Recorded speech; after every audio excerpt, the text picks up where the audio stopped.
மாண்புமிகு கே.என். நேரு. பேரவைத் தலைவர் அவர்களே, புதுக்கோட்டை மாவட்டம் வேங்கவேல் சம்பவம். மாண்புமிகு பேரவைத் தலைவர் அவர்களே, வேங்கவேல் விவகாரத்தை பொறுத்த வரைக்கும் அப்படிப்பட்ட நிகழ்வு எங்குமே நடக்கக்கூடாது. இதில் யாருக்கும் மாற்று கருத்து இல்லை. 2022 டிசம்பர் 24 வேங்கவேல் சம்பவம் நடந்துச்சு. அந்த சம்பவம் நடந்த 2 நாள் கழித்து டிசம்பர் 26 புகார் தரப்பட்டுச்சு. புகார் அளிக்கப்பட்ட அன்னைக்கே இந்த விஷயம் தொடர்பாக வெள்ளனானூர் காவல் நிலையத்தில் வழக்கு பதிவு செய்யப்பட்டுச்சு. அதே மாதிரி 2023 ஜனவரி மாதம் 14 இந்த வழக்கு சிபிசிஐடிக்கு மாற்றப்பட்டது. இந்த வழக்கை சிபிஐ விசாரிக்கணும்னு ஒரு சிலர் வழக்கு போட்டாங்க. அதை விசாரித்த சென்னை உயர்நீதிமன்றம் 29/2023 அன்றைக்கு ஓய்வு பெற்ற நீதியரசர் சத்யநாராயணன் தலைமையில் ஒரு நபர் கமிஷன் அமைச்சாங்க. இந்த வழக்கிலே அன்றைக்கு சிபிசிஐடி 100க்கும் மேற்பட்ட சாட்சிகளிடம் விசாரணை நடத்தினாங்க. பல பேருடைய அலைபேசி எண்கள், தொலைத்தொடர்பு தகவல்கள் ஆய்வு செஞ்சாங்க. சிலர்கிட்ட உயிரியல் மாதிரி எடுத்து டிஎன்ஏ பகுப்பாய்வு செய்யப்பட்டது. அதன் அடிப்படையில் 3 பேர் குற்றவாளிகள் உறுதி செய்யப்பட்டு ஜனவரி 2025 நீதிமன்றத்திலே குற்றப்பத்திரிகை தாக்கல் பண்ணியாச்சு. ரொம்ப சென்சிட்டிவான இந்த வழக்கை எங்கள் தலைவர் தலைமையிலான அரசு ரொம்ப கேர்ஃபுல்லாக ஹேண்டில் பண்ணாங்க அன்றைக்கு. ஆனால் இன்றைக்கு சட்டத்துறை அமைச்சராக நம்முடைய நிர்மல்குமார் அவர்கள் அன்றைக்கு என்ன இந்த சம்பவம் நடந்தது, இது மாதிரி சம்பவத்துக்கு ஆதரித்து எங்கள் இது மாதிரி நடக்கக்கூடாதுன்னு தான் பதிவு போட்டார். பதிவு போட்டுட்டு அப்புறம் அந்த பதிவே நீக்கிட்டார். பதிவை நீக்கினாலும் அதனுடைய நான் சொல்லிடுறேண்ணா, நான் சொல்லிடுறேன். நான் சொல்கிறத கேட்குறேன். அன்னைக்கு இருந்த சட்டத்துறை அமைச்சராக இருக்கிற சிடி நிர்மல்குமார் அன்னைக்கு என்ன பண்ணார் தெரியுமா? இந்த சம்பவத்திலே கலவரத்தை ஏற்படுத்தணும்னு பாதிக்கப்பட்ட ஒடுக்கப்பட்ட மக்கள் அனைவருக்குமே குற்றவாளிகள்னு சொல்லி சமூக வலைதளத்திலே போஸ்ட் போட்டார். அதன் பிறகு அவர் பல காரணத்தால் அவர் போட்ட பழைய போஸ்ட் எல்லாம் தேடி டெலீட் பண்ணிட்டார். ஆனாலும் அவர் போட்ட ட்வீட்டுக்கான ஆதாரங்கள் ஸ்கிரீன் ஷீட்டாக இருக்கிறது. சரி,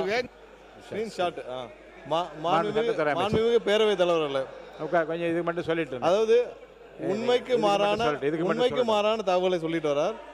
அதாவது அவர் கூறிய விஷயங்களில் நான் இந்த சிபிசிஐடிக்கு ஜனவரி 14 உத்தரவிடப்பட்டதாக கூறினார். அதாவது ஜனவரி 14 சிபிசிஐடிக்கு.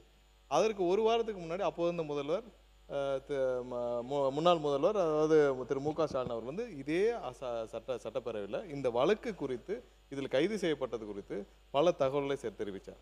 அதில் நிறைய அந்த வழக்கையே அவங்க பொலிட்டிக்கலாக ஹேண்டில் பண்ணாங்கன்னு அப்போ தான் தெரியும். ஏன்னா அந்த வழக்கையே பொலிட்டிக்கலாக முடிக்கணும்னு பார்த்தாங்க, பொலிட்டிக்கலாக ஹேண்டில் பண்ண முடிக்க பார்த்தாங்கன்னு தெரிஞ்சால் அதற்கப்புறம் அதில் சம்மந்தப்பட்ட ஒரு சில பேருடைய வீடியோக்கள் கிடைச்ச பிறகு அப்போது வெளியிடப்பட்ட அடுத்த நிமிடமே நான் 13 எப்போ வெளியிடப்பட்டேன். அடுத்த இதில் எந்த விதத்திலும் யாரையும் குற்றம் சாட்டல. அதில் சம்மந்தப்பட்ட ஒரு வீடியோ இருப்பதாக பதிவு செய்யப்பட்ட உடனே அது சிபிசிஐடிக்கு மாற்றப்பட்டது.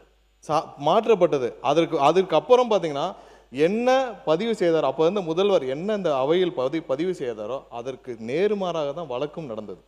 அதுக்கப்புறம் அவர் வாயை திறக்கலை.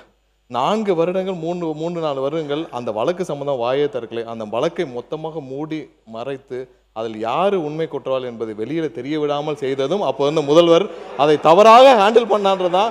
அதில் இப்போ வரைக்கும் உண்மையான குற்றவாளிகளை வெளியே தெரிய விடாமல் ஹேண்டில் பண்ணி அதை பொலிட்டிக்கலாக ஹேண்டில் பண்ணான்றத ஒரே காரணம் தான். இப்போ வரைக்கும் அதில் இருந்த பட்டியலின மக்கள் அனைவருக்கும் அநீதி இழைக்கப்பட்டது தான் எங்களுடைய ஒரே குற்றச்சாட்டு. அதில் லாபகமாக அவர் 14 சிபிசிஐடிக்கு உத்தரவிட்டார். அதுக்கு முன்னாடி இதே அவையில் அப்போ முதல்வர் என்ன இங்கே வாசிச்சாரு, அந்த சம்பவம் குறித்து என்ன பேசினான்னு சேர்த்து சொல்லுங்க. அவங்க சொல்லி முடிக்கட்டுமே. அவங்க சொல்லி முடிச்சோன்னு நீங்கள் பேசுங்க. நீங்கள் சொல்லி முடிங்க. மாண்புமிகு கே.என். நேரு அவர்கள் நீங்கள் பண்ணுங்க. மாண்புமிகு கே.என். நேரு அவர்கள். மாண்புமிகு பேரவைத் தலைவர்களே, அவர் போட்ட ட்வீட்டுக்கான ஆதாரங்கள் ஸ்க்ரீன்ஷாட் இருக்கிறது. சரி, நாங்கள் தான் அங்கெல்லாம் வரலன்னு சொல்கிறீங்க. நான் மீண்டும் குற்றம் சொன்னதாக நீங்கள் நினைக்கக்கூடாது. சரி, இப்போ வேங்கவேலுக்கு எங்கள் தலைவர் போகலைன்னு சொல்கிறீங்களே, நாங்கள் உறுதியாக செயல்பட்டு குற்றவாளிகளை கண்டுபிடிச்சோம். குற்றவாளிகள் முரளி ராஜா, சுதர்சன், முத்துகிருஷ்ணன் என்ற குற்றவாளிகளுக்கு அவருக்கு தண்டனை கொடுக்கப்பட்டிருக்கிறது. இப்போ திண்டுக்கல் நீங்கள் சொல்கிறீங்க முதலமைச்சர்லாம் போகலன்னு. இன்றைக்கு திண்டுக்கல் மாவட்டத்தில் வடமதுரை அடுத்த தங்கமாப்பட்டியில் அரசு உயர்நிலைப்பள்ளி குடிநீர் தொட்டியில் ஆகஸ்ட் 2ஆம் தேதி மனித கலவு கலந்துருக்காங்க. அதுக்கு இப்போது இந்த முதலமைச்சர் போனாரா? முதல்ல அப்படி ஒரு சம்பவம் நடந்துச்சுன்னு அவருக்கு தெரியுமா? இந்த சம்பவத்தில் யார் மேலாவது நடவடிக்கை எடுத்திருக்கீங்களா? தமிழ்நாட்டில் இன்னைக்கு எத்தனையோ குற்ற சம்பவங்கள் நடக்குது. அதில் ஏதாவது ஒன்றாவது முதலமைச்சர் போனாரா? சொல்லுவாங்களான்னு கேட்டுக்கிறேன்.